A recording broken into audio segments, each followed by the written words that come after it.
नमस्ते, प्रणाम, हर हर महादेव। मैं सुमन गुप्ता अपने यूट्यूब चैनल पर आप सभी का स्वागत करती हूँ।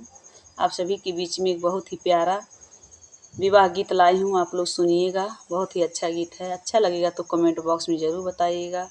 लाइक सब्सक्राइब शेयर ज़रूर करिएगा, वीडियो को आगे बढ़ाइएगा।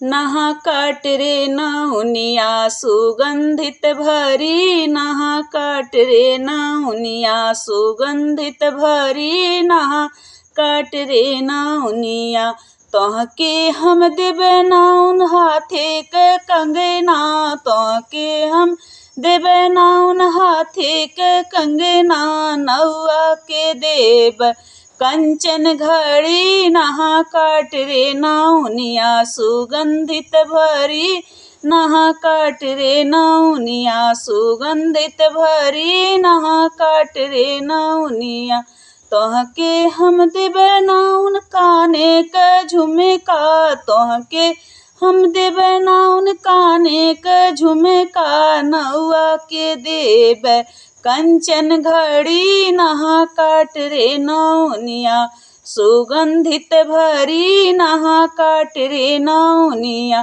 तोहके हम देबे नाउन पाँव के पायल, तोहके हम देबे नाउन पाँव के बिछुआ, नौआ के देबे कंचन घड़ी, नहा काट रे नौनिया सुगंधित भरी, नहा काट रे नौनिया।